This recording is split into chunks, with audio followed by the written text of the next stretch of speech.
Hi everyone, this is Miss Hodge again, and we are on our second area problem where we have a shaded area and we are going to find that shaded area.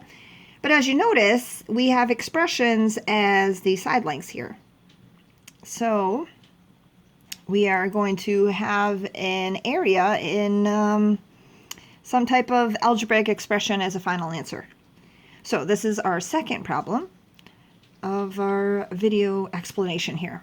Okay, so when I looked at this problem earlier today, I'm like, well, we can break it out into two parts, right? We have the large rectangle and we have the small, well, what appears to be a square, right? We have this tick mark here and this tick mark here. So if this square, and notice this square is not shaded, but all of this is. So that means we're going to have to do some type of subtraction. So we have the area of the large one, and then we'll subtract this little area from that large one. So that's our plan of attack. And again, we're just dealing with rectangles here, so length times width when we go to do the area here. So I'm going to try to find the area of the large rectangle first. So that means, sorry about that coughing. We're going to multiply here. So a binomial times a monomial. Let's see if I can move that up a bit on my little whiteboard. Here we go. So 5x times 1. And then 5x times 2x. Oh boy. So we have 2 times 5, which is 10. And x times x is x squared. That 5x, by the way, was a plus. So that's my expression for the large area. Okay. Not so bad. So now we're off to the square here. The square has an x plus 3 as the length and the width. So we are going to multiply these two binomials. So binomial times a binomial will get us a, well, what is that called? A quadrinomial? No. That's kind of funny. So we'll have this multinomial trinomial ending because the middle pieces will add. Well, you'll see it when we get there.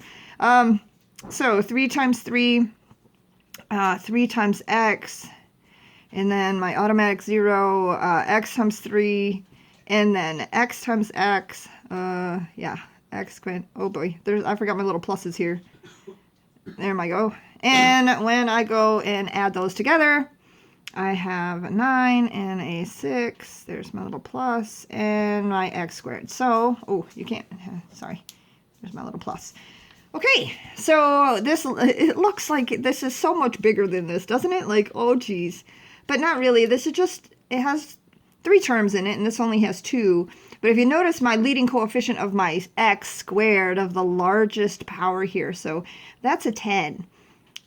A mighty 10. So I have only a single digit here. So this is there's a hidden 1 in front of this x squared. So this definitely is much bigger when I go to substitute in any type of like a whole number positive value. I would get a large number there. So I'm now supposed to take this little square, this is the area of the square, away from this here. So let's do that last math to get our final answer here. So I have a 10x squared plus 5x minus this whole thing here. So, yeah.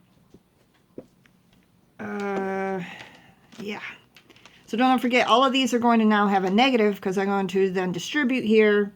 I have 10x squared plus 5x minus x squared, and then a negative 1 times a 6 is negative 6x, a negative 1 times a positive 9 is a negative 9.